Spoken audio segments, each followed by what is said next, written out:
Go.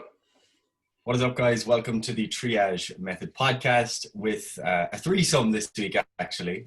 Myself, Gary McGowan, my usual co-host, Mr. Patrick Farrell, and we're joined again this week by Richie Kirwan, Kirwan, who was on a few weeks back chatting to me. We were talking all about weakness, about loss of muscle mass, about sarcopenia, and we've got him back on today because we're going to talk about, I guess, a related topic. We're going to focus, I guess, on obesity or adiposity and metabolic health, but also kind of tease out some of the details as it relates to the relationship between weight and health. Because I guess some of you listening to this podcast, you'll be familiar with the concept that BMI isn't exactly perfect, but that actually goes in both directions. And that's something that we'd like to cover in today's podcast. So with that said, Richie, do you want to do a brief introduction to yourself? Apologies for my mispronunciation once again, and then we can get rolling. Yeah, in fairness, Gary, I get it enough over here in the UK with the different permutations of my name, but I would have expected an Irishman to get it right at least. Gary's British. Just putting it out here. Gary is British. Gary has British blood in him because his dad is British. Just saying. No comment. All right. How's it going? Richie Kirwan. I'm a PhD researcher at Liverpool John Moores University. And my main focus is sarcopenia and cardiometabolic disease. And that is me. Very PhD nice. Student, you mean, yeah? Yeah, they actually discourage us from using that term over here. I know. They said, you're PhD researchers now. But yeah, I'm a student, okay? I have a student card. I get all the discounts. I love it. You love to see it. Right. Let's actually get this on track because we'll actually just talk shit all day. So the first thing I think we should take up or talk about is BMI in general, because we touched on it. We've been doing like a kind of an obesity series. I think there's 2 episodes before this one when this comes out. And we've touched on a few of these topics, but we haven't done a deep dive or elaborated on them. So there's a lot of things that go into this obesity epidemic that we currently find ourselves in. And a lot of critiques that get levied at that are valid critiques, both from the perspective of, the measurements we use are bad, or, the issue isn't obesity, it's something else and whatever else, right? But what I want to do today is actually just tease out some of the finer details. And I think that starts in a place where we actually look at BMI, right? Because that is one of the critiques that gets levied at, especially doctors. And we want to do another podcast on that as well. But doctors will use BMI to measure obesity, I suppose you could say, in terms of you go into your doctor, they go, okay, cool, you have a 30 BMI, so you're obese, right? They'll just use that. And people will critique that and say, oh, but what about this rugby player I know? They have a BMI of 30 and they're not obese, right? But again, I think that kind of misses the forest for the trees here. So what's your take on BMI, Richie? Is it a useful tool? Is it something that we should be looking at in greater depth for obesity? What are you kind of thinking? I'm going to use the most hated phrase in this industry, and it depends. It really, really does. So I suppose you have to ask, what is BMI? And it's basically a measure that we've created, and it's based off of our height and off of our body weight, and it lets doctors calculate a metric very, very quickly. Because I think the first thing we need to say is why do we even use BMI? And it is an incredibly quick measure to get. So if you go into a doctor's office, the doctor's going to have a limited amount of time to do anything with you. And taking your height and taking your weight is something very, very quick. If they even do it themselves, they might just ask you what your height and weight are, and then they can calculate your BMI very quickly. And it puts you into these different categories that we've calculated, which are related to health outcomes. Okay, so a healthy BMI is, I think it's 18 up to, and Gary, you call me out on any of these because you'll probably have them all up perfectly in your head, but BMI from 18 up to 25 is healthy or normal. Thomas. No, exactly. Yeah. Then anything 25 up to 30 is overweight, and then from there on, you've got obesity, and you got obesity level 1, 2, 3, depending on whatever system you want to look at.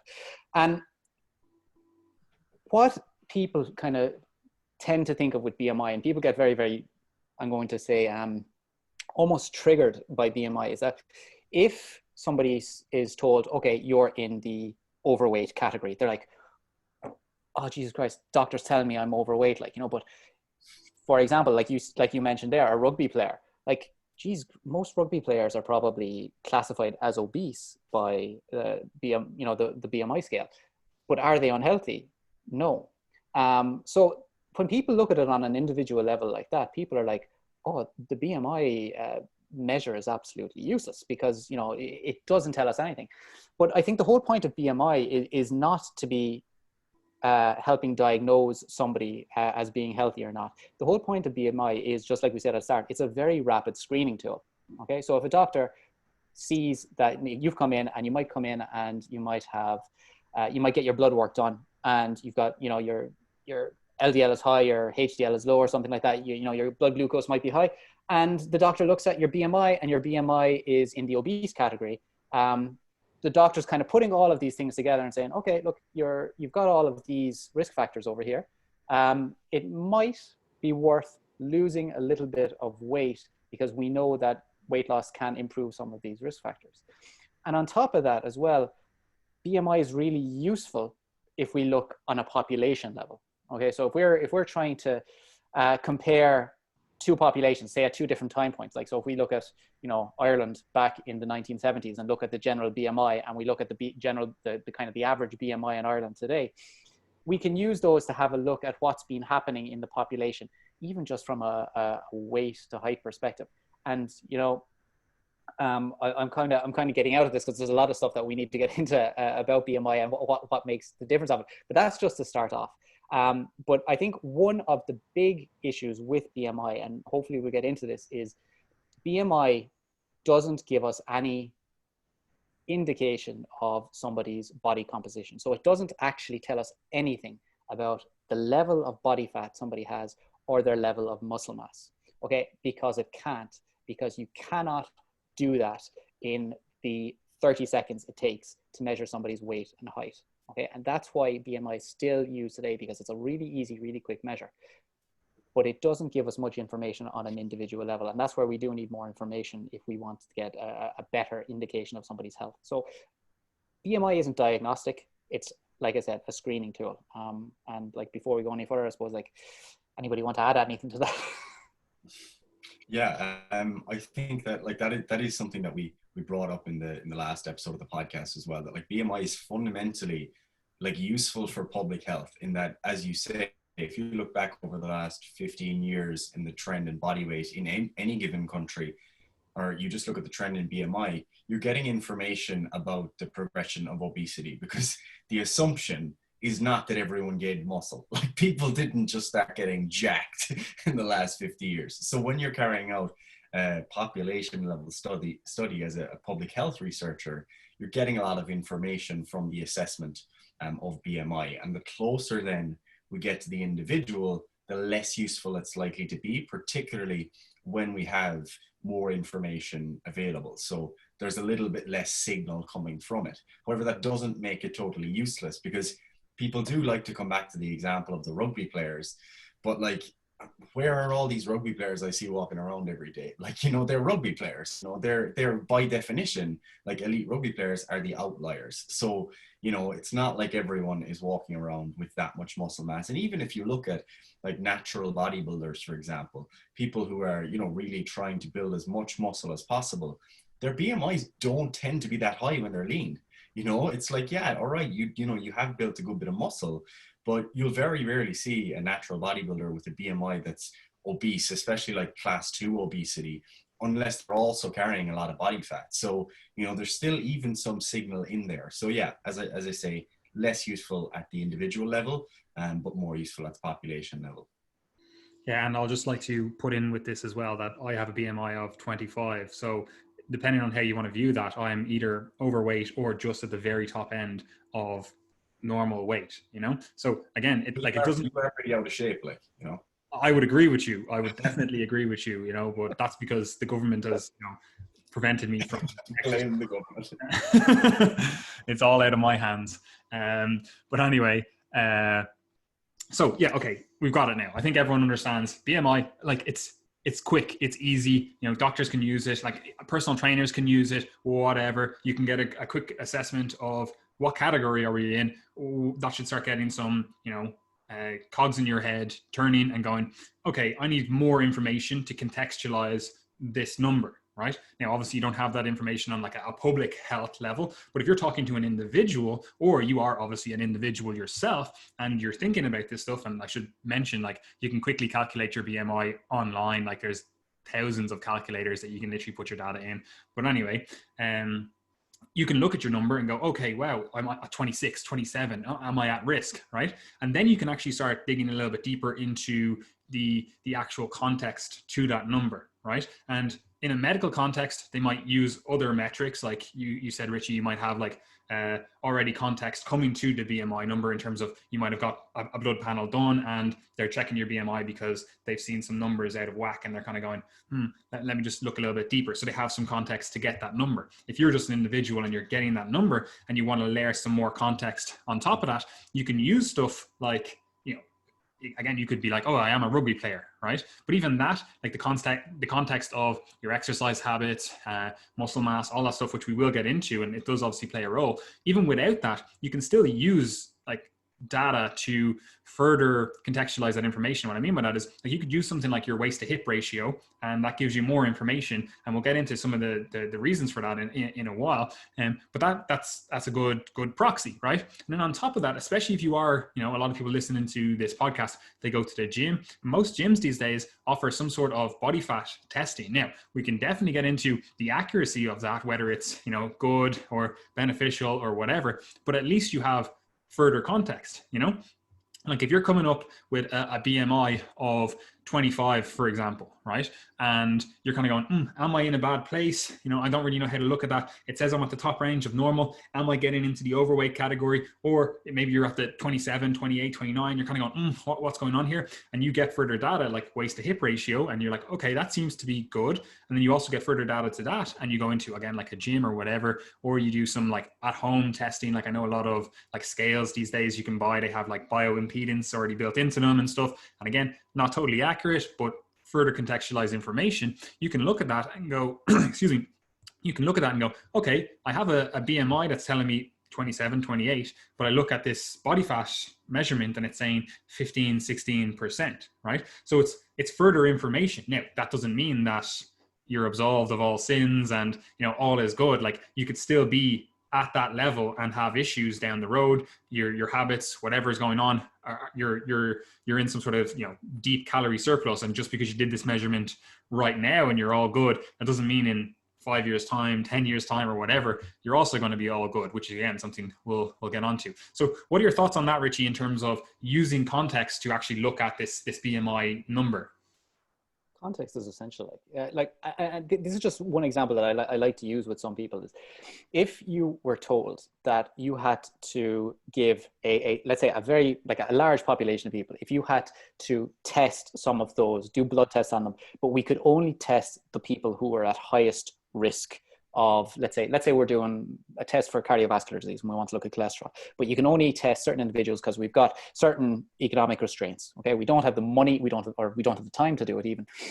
And you have to pick some sort of a measure that's going to pick individuals that you think might be at the highest risk. Okay, BMI is one of those measures that you could potentially use. Okay, why? Because it's quick, because it's easy, and because in, again, the general population, we're not looking at athletes, okay, who are like, you know, outliers, like you said. They're just the ordinary people who don't have a huge amount of muscle mass. And if they have a high BMI, there's a very, very good chance. Again, we're talking about risks, we're talking about chance. There's a good chance that they have a higher adiposity, which is put them at a higher risk of these conditions. So that's something that's absolutely essential.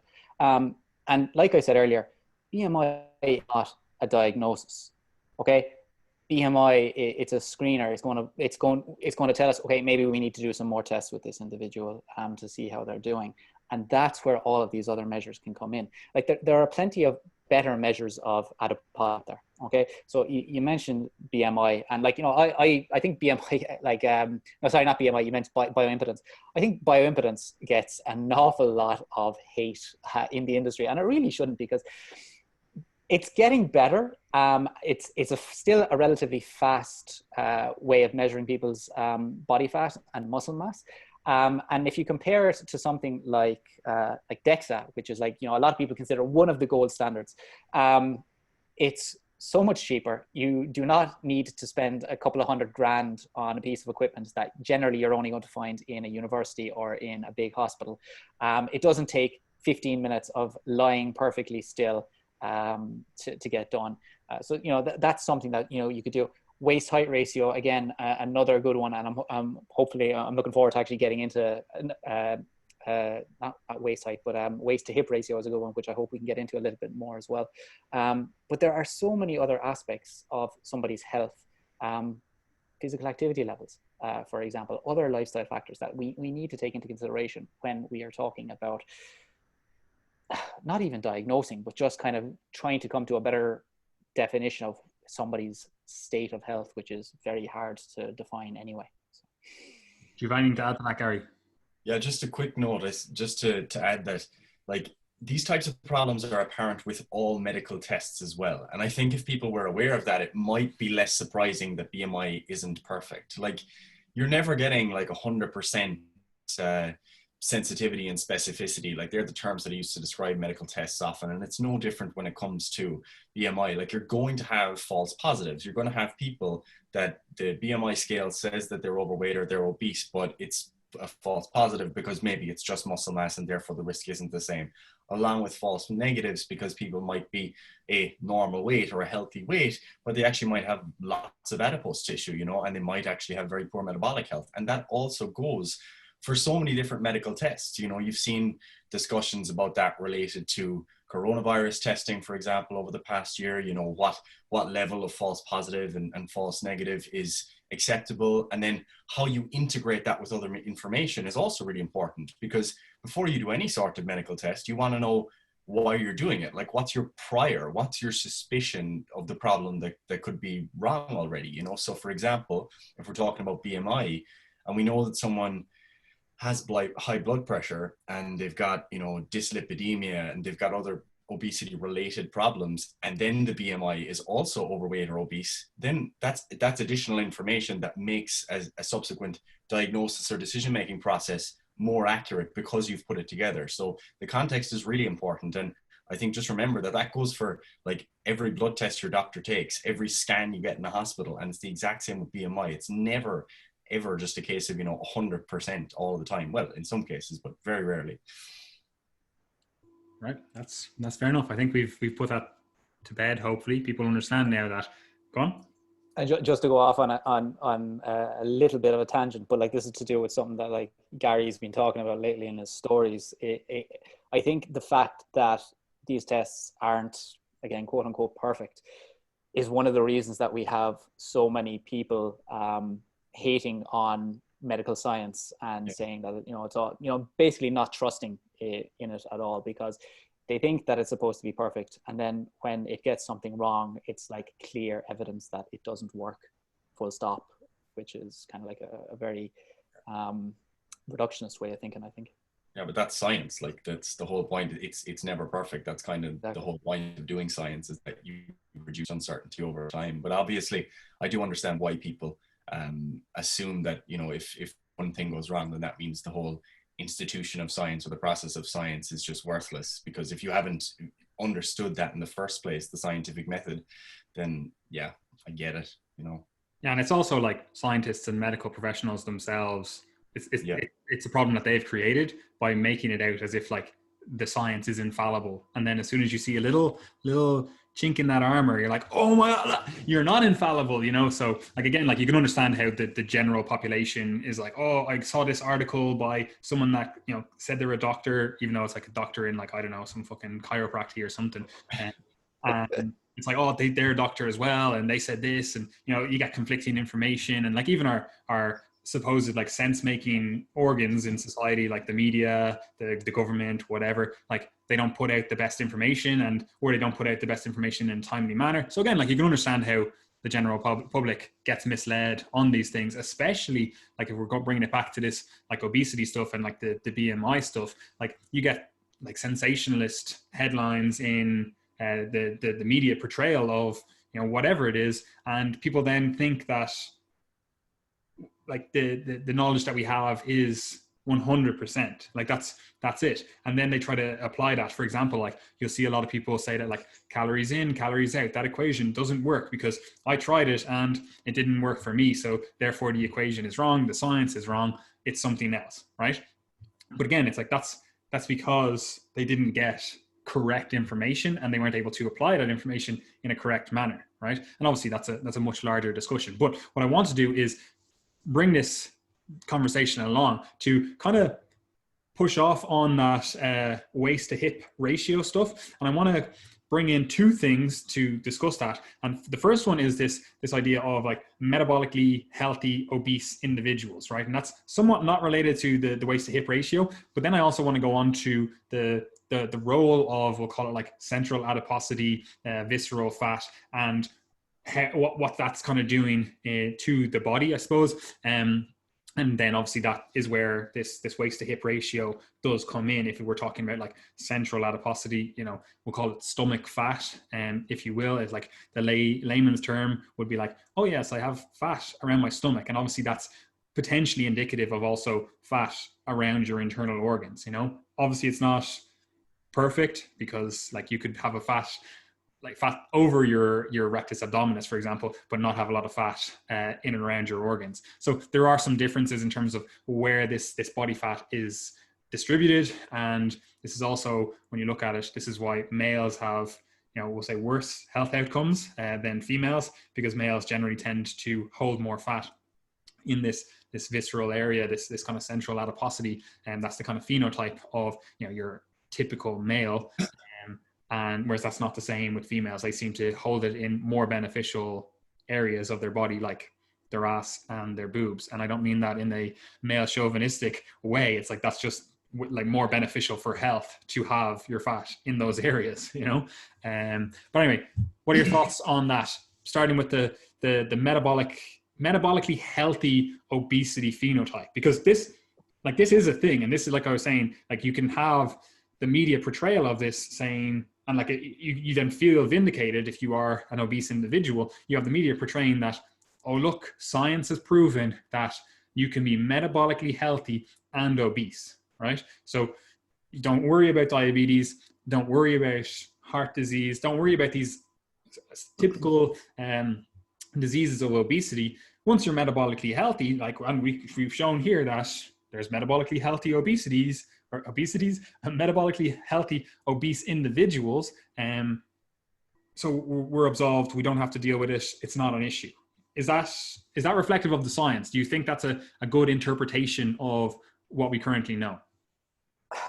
I suppose before we even get into it, the first thing to talk about is like what generally happens with obesity and when it comes to risk for other disease. And we know that there is an increased risk of cardiometabolic disease and other diseases like cancer as well in individuals who are obese. So people are at a greater risk of developing diabetes if they're obese. They're at a greater risk of developing ischemic heart disease if they're obese as well. And then if we look at some of the risk factors, okay, we know that individuals with obesity in general, and I'm going to be using that word a lot here in this conversation, I think today, they've got, you know, like Gary mentioned earlier, dyslipidemia. So they've got, like, let's say higher LDL cholesterol, lower HDL cholesterol, higher triglycerides.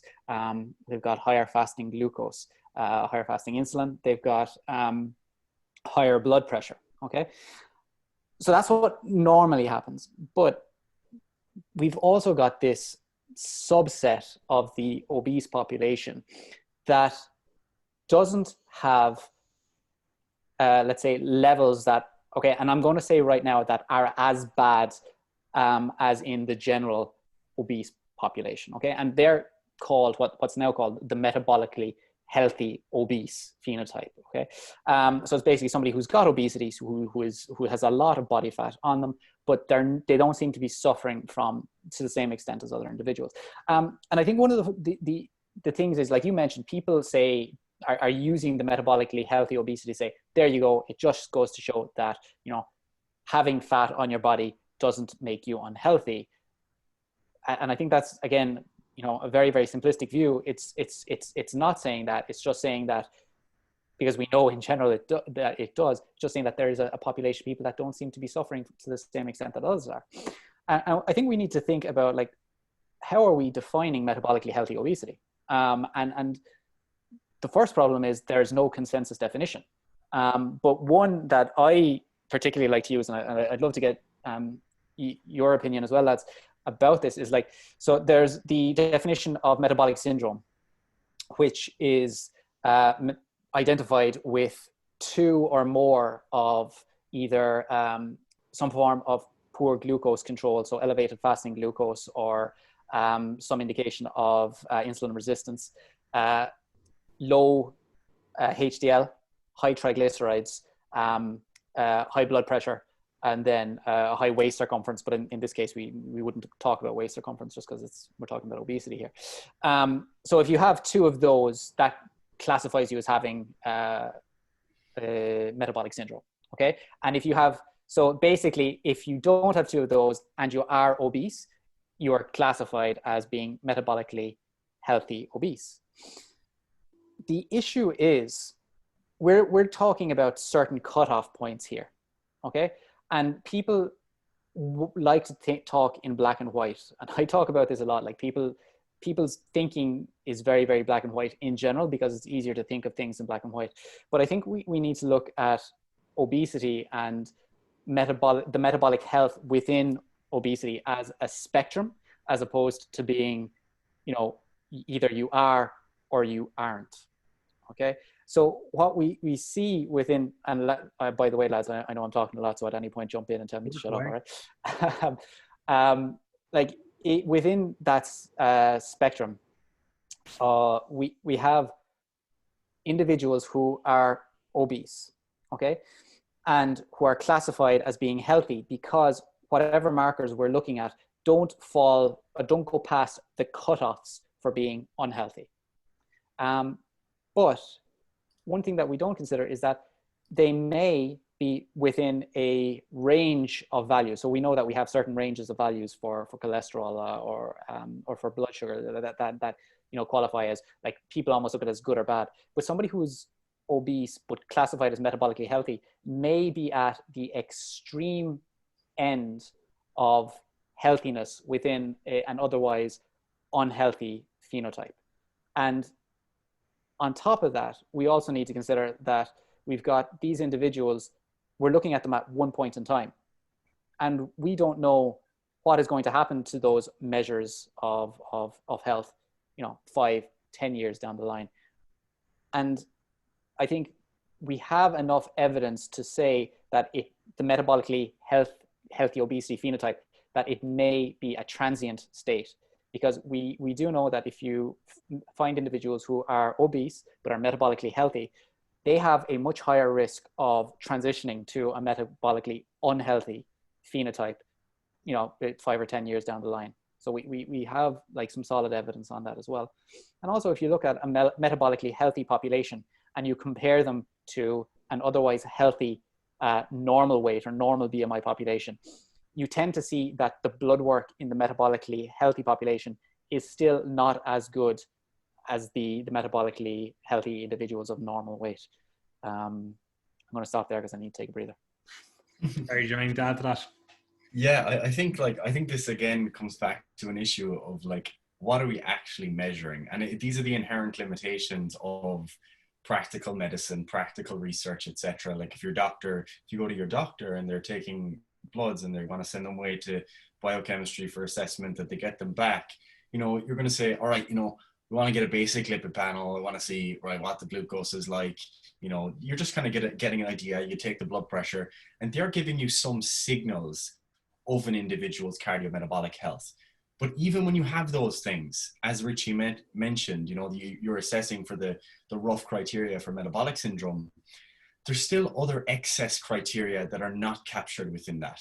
Like, for example, a measurement of, an actual measurement of insulinemia or insulin resistance is often not within that. You'll have blood glucose within the criteria, and sometimes they'll include insulin resistance, but it totally varies, or changes rather, those that are classified as metabolically unhealthy when you add in or out that measurement of insulin resistance. And depending on the number of criteria you look at, again, you see that the proportion, the more stringent you make the recommendation, the proportion of people with obesity who are classified as metabolically healthy begins to decrease and decrease and decrease, down to very small levels in the single digit percentage of people with obesity who are actually metabolically healthy with a very strict criteria for that.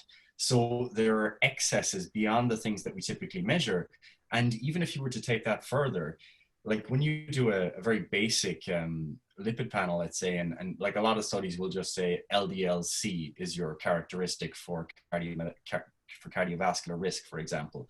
However, we already know that obesity, particularly central adiposity, is associated with changes in the actual characteristics of the lipids themselves, like atherogenic dyslipidemia and remodeling of LDL and other particles, which again can modify the relationship between that reading of LDL-C and one's cardiovascular risk. So there's no need to get into all the nuances of that, but rather just to say that there are other things that aren't measured that can account for an excess of risk. And as you say, it is seen to be a transient state. In studies that range from like 3 to 10 years of follow-up, you do see people moving in that direction of metabolically unhealthy obesity. And, you know, even when you do account for the risk factors, and this is an important point, when you account for the risk factors of metabolic ill health, there still seems to be an excess of risk that is directly attributable to the presence of the excess adipose tissue itself. And that's a really important point, because adipose tissue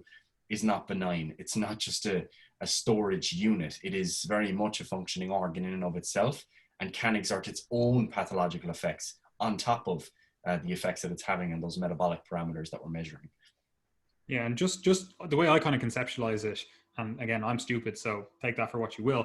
Like I look at it like any other disease. Like if you went to your doctor and he was like, "Oh yeah, you have a little bit of cancer," like, we're not going to do anything about it. Would you take that as a good diagnosis? Would you take that as like, that's fine? Like we measured some, it's not like metastatic, it's not going around the body, so we're just going to leave it. Now, obviously in some cancers, that's potentially what they do. But any other disease, like if you had, I don't know, any other disease, like you're like, oh yeah, your pancreas is only functioning at 50%, but you're still within the reference range here. So we're just going to leave it, you know, like no other disease pathology or pathogenesis or whatever you want to talk about it or think about it. Like, would you do that? You know, now obviously, again, there are obviously points that's being a bit hyperbolic. Like if you're well within the range and everything else is good, blah, blah, blah, and one value is a little bit out, it's no big deal. But if we know, and again, I think the science would suggest that we do know that this phenotype is transient and it leads to a situation down the line for the vast majority of individuals. And like Gary said, even though when you measure it transiently here, if you change the criteria a little bit, even those individuals don't fall within this metabolically healthy obesity phenotype.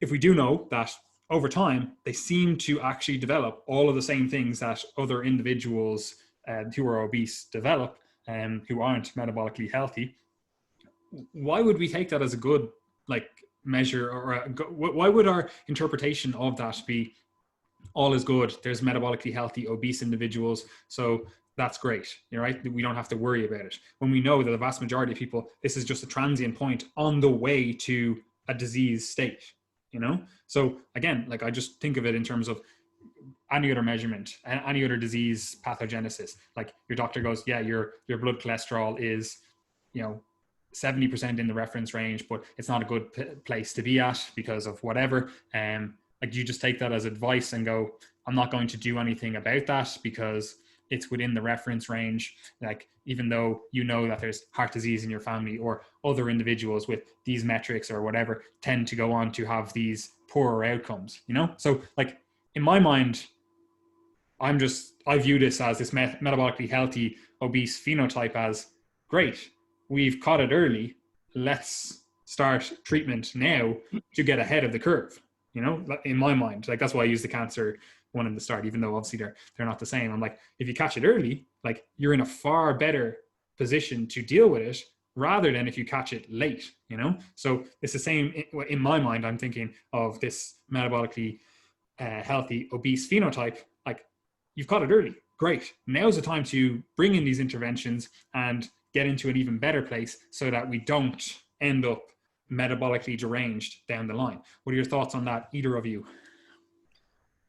One thing I just want to say on that is like a lot of, I'm going to be very cautious with the wording I use here. Stop being cautious with your wording. This is our podcast. I think a lot of the problems comes from the reference ranges that we use within medicine as well. So, for example, you know, somebody can be, okay, Gary, you can give me the exact numbers on this. Is it LDL-C under 130 milligrams per deciliter that's classified as not being a problem? Yeah, like well, again, it depends. Like if you ask a cardiologist, they're going to be like, no, 50, you know. But yeah, I think that's the kind of conservative range. Yeah, so like if somebody goes and gets their cholesterol measured and they're like, you know, they're between 70 and 120, you know, like the doctor's going to say, oh, you're grand, absolutely no problem. But like we know for a fact that if you can keep your LDL cholesterol very, very close to the low, you know, as low as possible, basically, you're reducing your risk of developing atherosclerosis as you get older, right? So we've got a lot of, again, the word I was worried about using is arbitrary. Like, you know, obviously a lot thought has gone into, you know, developing the reference ranges that we have for different values, but to an extent they are arbitrary as well, you know, and we have quite wide ranges. And if somebody is at the extreme end of one range, almost bordering on the let's say the diagnostic criteria, yeah, that's a point where somebody should say, okay, look, I don't like the fact that even though my cholesterol is technically healthy, I don't like it's that high. Maybe I should do something about that. And, you know, like, sure, Gary, I was speaking with you earlier this week, like, you know, that might mean statins, you know, for some individuals, you know, like, you know, in an older individual going on a high strength statin to reduce their risk of developing atherosclerosis in a few years, or reducing the risk of an event. That's something that we have to think about. So yeah, like I'm completely with you, Paddy. You know, like we do these tests, and we do these tests younger as well to hopefully give us a bit of an indication of how we're doing, and we should be using that information if we can, or, you know, to live a healthier lifestyle if that's somebody's goal. Yeah, and I think that does touch on an important consideration when you're thinking about health in general, because again, all the time, like you use the phrase arbitrary as it relates to cutoffs for different blood tests, for example, and like they are arbitrary in some ways, in that, because we're not talking about like a specific disease. Like there's not like an on button and an off button. It's the same with like fasting blood glucose and oral glucose tolerance tests. Like at what point are you diabetic? You know, where do we actually draw the line? And those types of things tend to change over time. And, you know, you'll have some, as I say, you know, you'll have cardiologists who are, you know, in favor of that LDL cutoff being much lower. You'll have others saying, well, you know, we can be a little bit looser with it. And ultimately it comes back to philosophy. It's like how much of a trade-off in health are you willing to actually accept? How much risk is tolerable to you? Because like, if you look at the evidence, like it's relatively clear that although it's one of those rare cases, like the lower LDL is, the better. Like it genuinely seems to be a fairly linear thing down to levels that are very low and very difficult to achieve through diet. And that is one of those things where it's like, is that all you care about in your life? Like, are you willing to accept that the trade-off in what that might mean for your diet and things like that, to have to try and get to that really low level? Like, are you going to go on a whole foods plant-based diet from today just to achieve that level? But then you have to ask yourself, okay, but how easy is it going to be to get my protein intake to preserve my muscle mass then? You know, how do I factor that in? And how do I factor in the importance of, you know, eating with my family and enjoying my food. And you know what, I do have some salty meals every now and then, and maybe that's not 100% the best for my blood pressure. And these are the decisions that you have to make. And the same thing comes back to obesity again, because we can talk objectively about the risks associated with obesity, but that does not actually necessitate action. Like if you're willing to accept a little bit of excess risk, and you feel like, you know what, I've tried dieting a few times, it hasn't worked for me, I'm in the overweight category, there might be a bit of excess risk, but that's life, I'm focused on other things. Like that's not something anyone is judging you for. So I think that's something that people need to understand as well, is that you can understand these things objectively without needing to necessarily take action. Because I think what some people do on this subject in particular is try to just justify their prior beliefs. So for example, if you are someone who's carrying a bit of excess weight, and it's obviously nice to hear that there's actually nothing wrong with that it's completely healthful. Whereas if you can just be objective with yourself and say, you know what, there probably is a bit of excess risk, but people who drink more at the weekends, they also have excess risk. People who have really stressful jobs and are willing to do that for 50 years, they also have excess risk. And these are life decisions, and there are trade-offs everywhere. You know, we use that phrase in every podcast, and that's health, you know. Wonderful. Right. So the one thing that I also want to touch on with this, and I think this is why this whole conversation is structured the way it is when we touched on obesity, or sorry, BMI first. There's a structure here. Well, not really, like, no. But anyway, the way it's kind of structured when we touched on the BMI first, and then we kind of went on to the metabolically healthy, obese individual. And you might have noticed that one of the things we touched on was this idea of muscle mass, right? And this is somewhat, we'll call it protective against these obese negatives, whatever you want to think of it like, right? And it is one of the modifiers in this whole equation. And the fact that BMI doesn't adequately account for muscle mass can also be leading to a situation where we look at these individuals who are there, they get put down as obese, like someone has a 32 BMI, right? But they're a very large muscled individual, right? And they could go in and they would get their blood tested, get all the other metrics tested, and they might come back, especially like we use the example of like a rugby player, like they might come back and go, yeah, your fasting blood glucose is not, you know, perfect, but it's not in any way bad. You know, your blood pressure, like again, it could be better, but it's not bad, you know, and all these other health metrics, whatever you want to, the criteria, whatever you want to use, you look at it and you go, yeah, like you're not in a bad position. So this individual, because of their high levels of muscle mass, they get categorized as metabolically healthy obesity, right?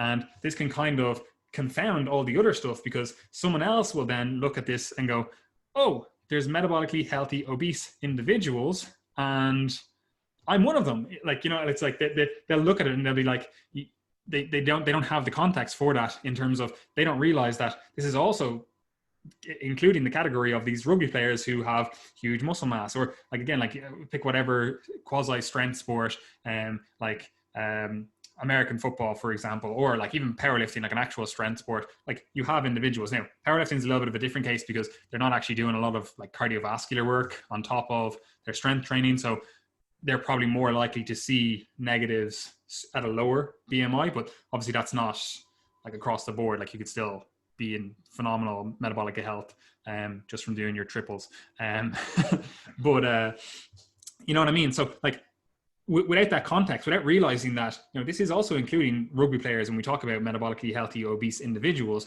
and it's also including these like strength athletes who have a large degree of muscle mass. Right. And one of the questions like I kind of think to myself is, if we had a metric for muscle mass, and I think we can somewhat use, you know, other metrics, like I said, you can use like bioimpedance, get an idea of where body fat is at, and then, you know, work out roughly where muscle mass is at. Like you could use a DEXA, but as you said, like, you know, there's constraints on that.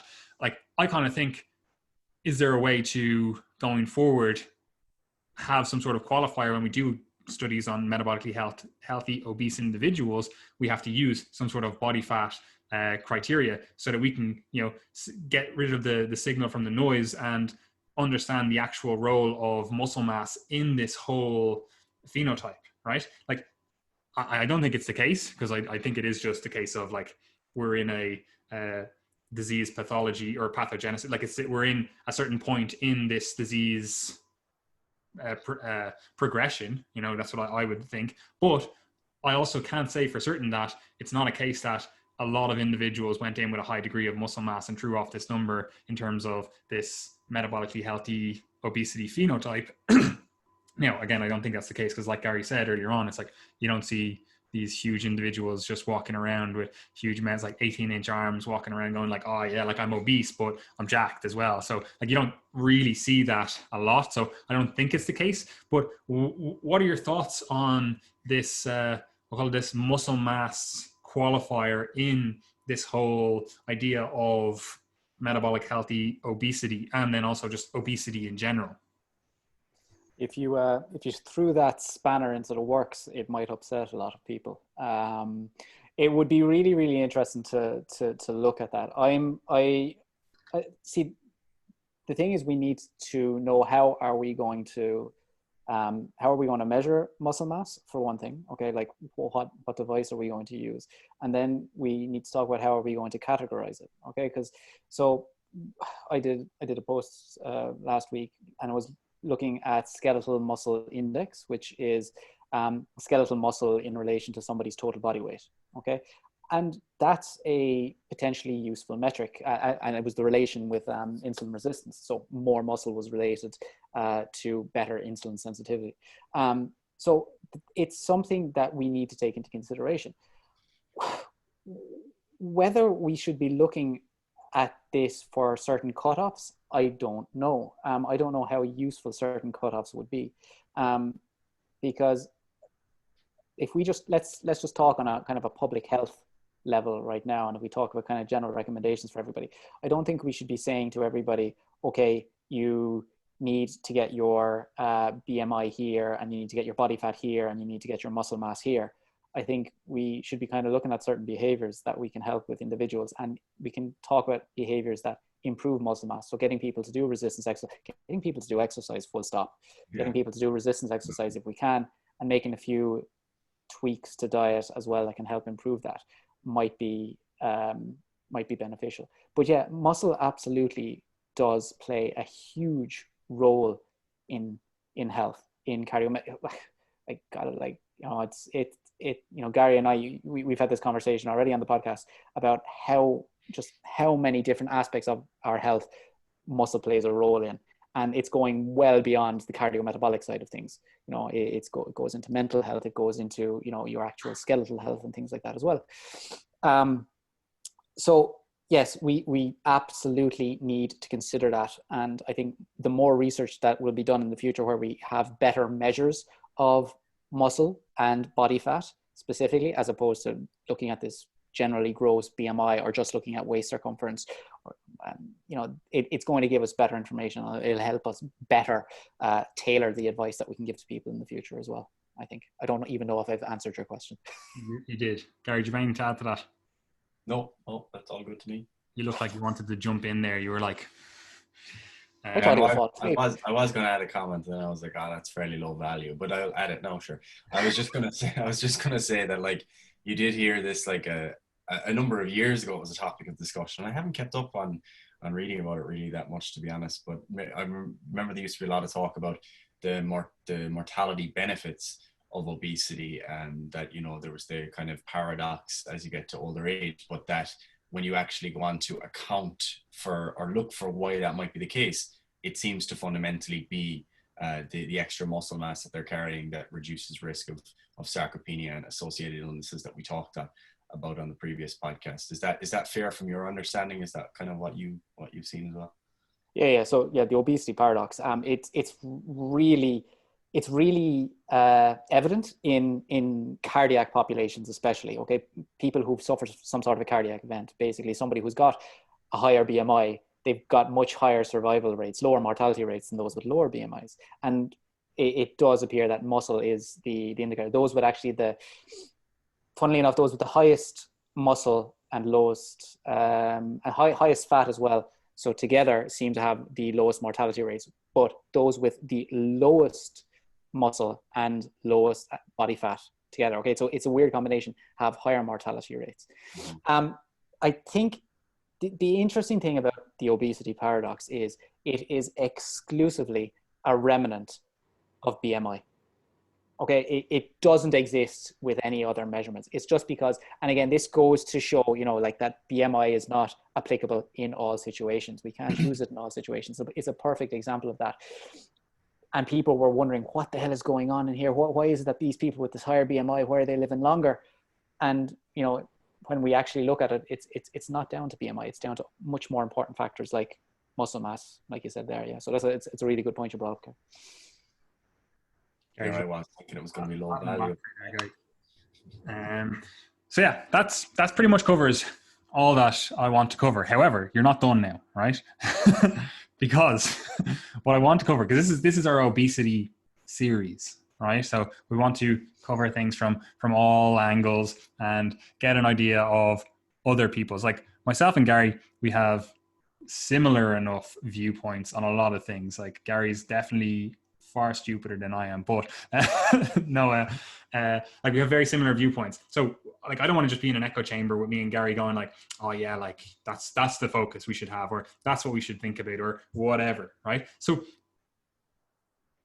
with this obesity problem that we have in society, right, and taking all of your knowledge, all that you studied, your own personal bias in terms of, you know, where you would like to see research potentially investigate something or society change, what do you think we should be looking at in terms of, as people who disseminate information, right? What do you think we'll say governments should be looking at, like we'll call it public policy, and that can also include you know, funding for different, you know, investigations and like scientific endeavors or whatever. Like what do you think those two things, like how should we approach this as individuals, both myself and Gary?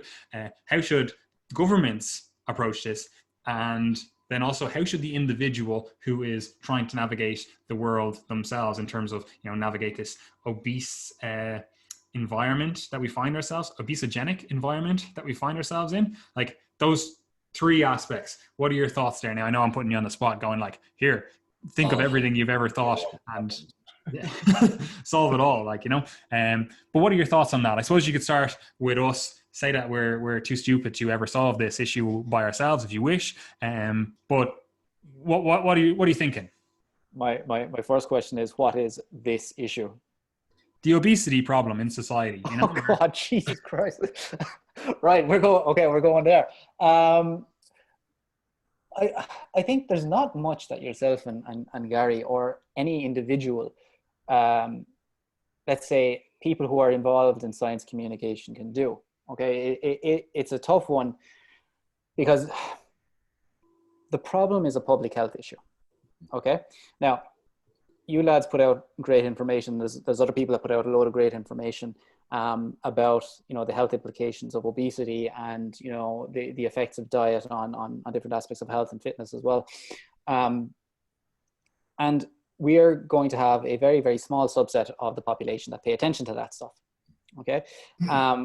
And like the information that you guys put out is brilliant. Like, you know, and it can help those individuals who are willing to put in an effort. Like, and this will kind of come down to the whole personal responsibility versus public health thing as well.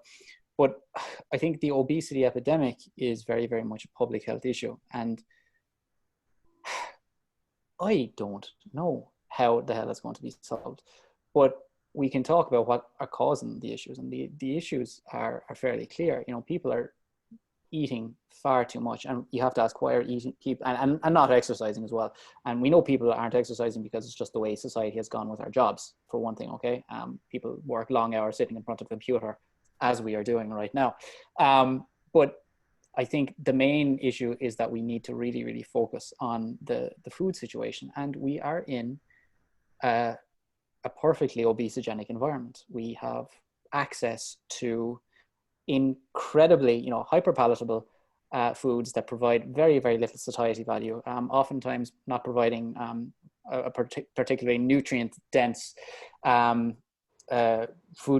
foodstuffs to us. It's just easy for us to overeat.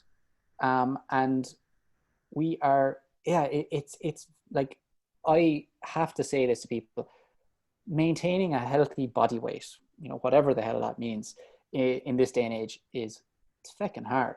Okay, and that's why we have an obesity epidemic, and we need to get to, like, a lot of people don't like hearing this, but we would probably need to get to a point where we do need some sort of government involvement or government regulation to,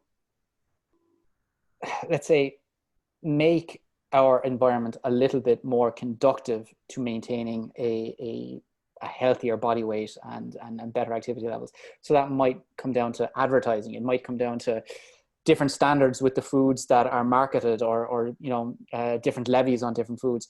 I don't know.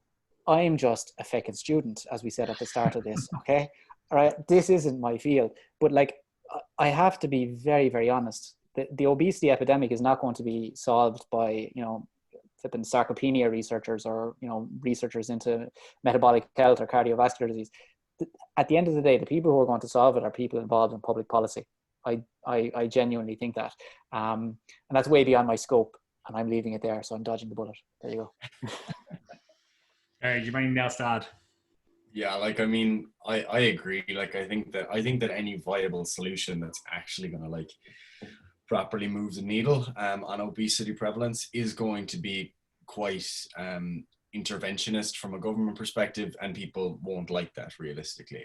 I think that it does end up meeting a lot of ideological barriers, and it also meets a lot of barriers that are positive in other areas. And I think that's the challenging thing, is that, like, you might have to accept some of the trade-offs of economic progress, for example, if you want to have better public health. In some cases, like, you don't necessarily know that's the case, but realistically it is the food supply that has changed more than anything else in the last 50 years. And as a result, it's very hard to argue that there's going to be any, like, you see these things, like, you see, we're going to put out some posters and education programs and stuff, and it just ends up being so futile in the end, because fundamentally, like, if you look at the barriers to healthy eating, for example, like, it's very rarely education. Like, since you were a kid that you should eat apples and vegetables, like, sure, there is a role for education, and I think that obviously in schools, health education could probably be better.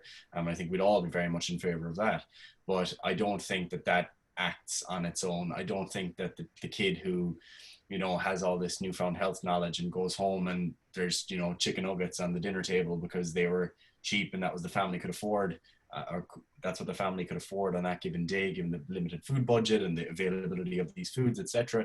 I think there's many other barriers that extend far beyond just the knowledge of what to eat. Yeah, and this is actually going to be a podcast topic in the future. But I'm glad that you did say that public policy is the way forward. Now, I'd be very right in my leaning politically, and all the people on my side, well, not all the people, like, I know My side.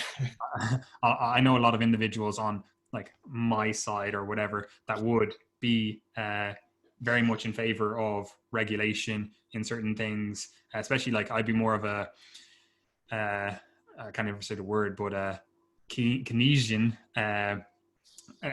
economist in terms of how I view the role of government and how I view the role of policy from government and the free market, etc. But that'll be for a future episode. Yeah, like, I genuinely think that it has to come from a top-down solution. It's not like the market's not going to fix it. Like, why would they? This is, like, I just think of it, look at it as an absolute win for capitalism. Like, great, you're too good, right? You're just too good for society. We're not ready for these levels of capitalism. Great. Like, it's an absolute win. Take it as a win and go, cool, we need regulation to stop being so successful. I'm like, okay, it's like horse racing, you put some extra weight on the horse because they're too good, so that we have a more even race. Like, that's literally all it is. It's like this, you're too successful. Let's, sandbag you a little bit. Let's pull you back a little bit because you're creating a society that's not conducive to a functioning society, But again, like, I know on my side of the aisle that people hate when you mention extra regulation, because they think they're more of a a Friedmanite, well, a Hayekian economist in terms of how they view the economy. And to be honest, I'm like, there's just too many flaws of that kind of thinking. And free market does always provide, but people's appetites are insatiable, so that's not always a good thing. Yeah, and I think there's another issue there as well, like that people often bring up, and obviously this is again something we'll talk about in future podcasts, but the kind of issue of like freedom generally, like people will discuss like, oh, but I want to be able to have the right to choose whatever foods I want or whatever, and like that sounds nice in theory, but wouldn't it also be nice to that everyone has that you have the freedom to go into a shop and know that your neurobiology is not going to override your decision making that you had planned, because that's what happens, you know, like you at the moment, like you've basically got foods that are designed to leverage your neurobiology to make you eat as much as possible, and they're overriding your lovely rational decision making that you thought you were going to have when you walked into the shop. So I mean, you're already sacrificing freedom without realizing it, you know, and obviously it depends how you define freedom. But realistically, even if you are someone who's like, I would like the right to choose what I eat, it would actually make your life easier, because if the food supply was different and you were in a different food environment, you wouldn't have to exert the same level of pressure on yourself to have to make these choices and avoid the bad choices if there was if the environment was conducive of that. But yeah, there's pros and cons. Absolutely. I always put it down to and I don't know why I always do this, but mentally in my head I always kind of like compare now to like the 1970s. Like the 1970s was like the cutoff point where the obesity epidemic started, right there.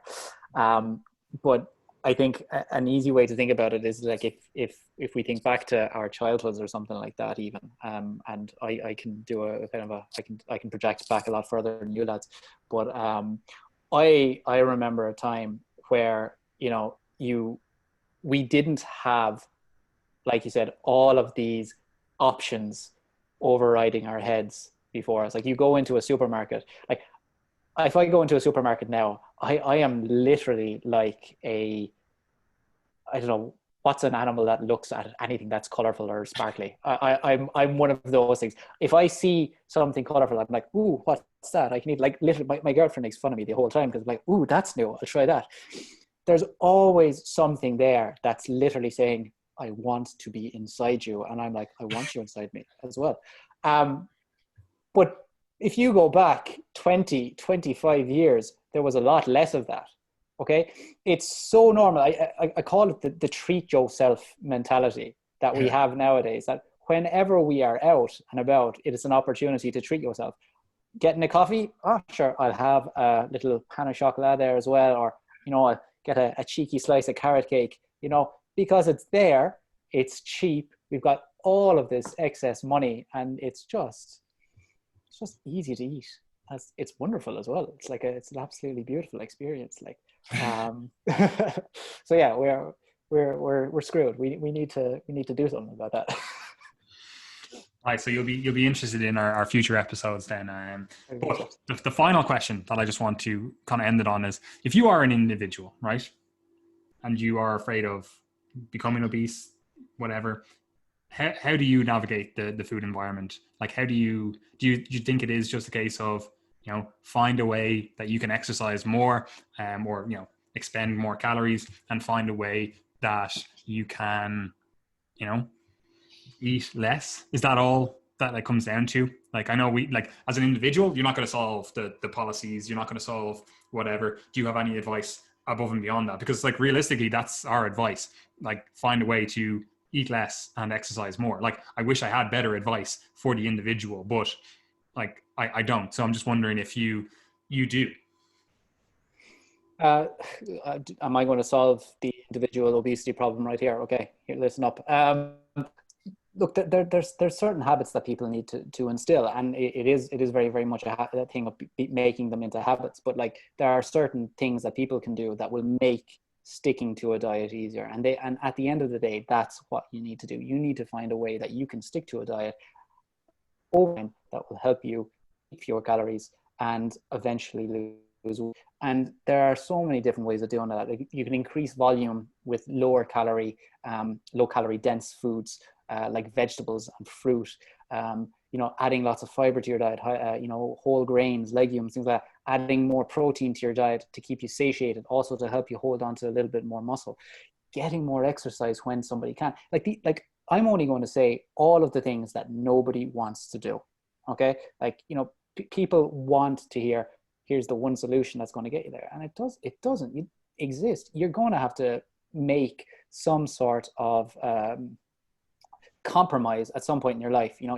You can't live the treat yourself, have cake whenever the feck you feel like it, don't do any exercise at all, stay up until whatever hours at night, attitude. You can't do that.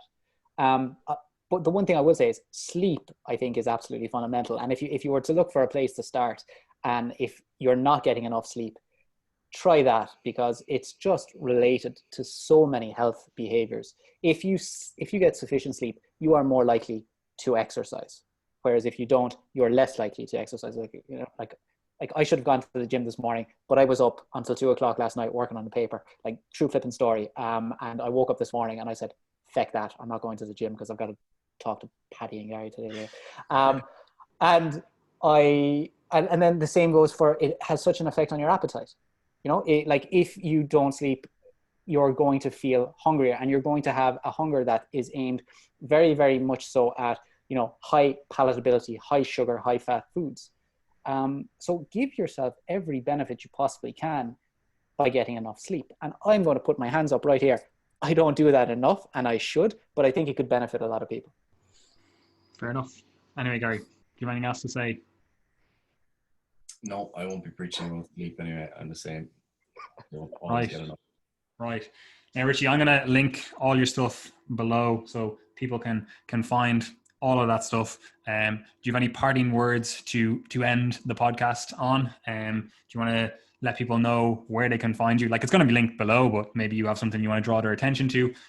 Maybe you want to tell them what you're working on, how they can find you, etc. Anything you want to say?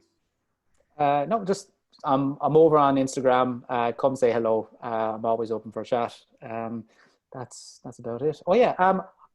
And feel free to cut this out, lads, because I'm sure you will. I have a podcast as well, funnily enough. So come listen to me. If you don't like it, don't leave a review. If you do. You're also always posting recipes on your Instagram, which is interesting because I'm way too lazy for that. So it's nice to see. I think you gave a granny's recipe there this week, didn't you? Wait.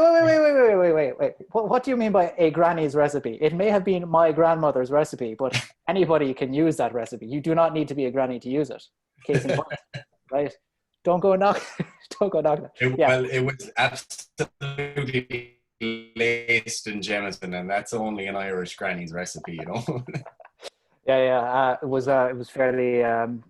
fairly alcoholic, all right. But yeah, I put a lot of recipes up just because I like cooking, and I think it's a handy way of being able to practically apply nutrition to life, through cooking. So yeah, that's what I do. Although that cake was definitely not a particularly healthy recipe.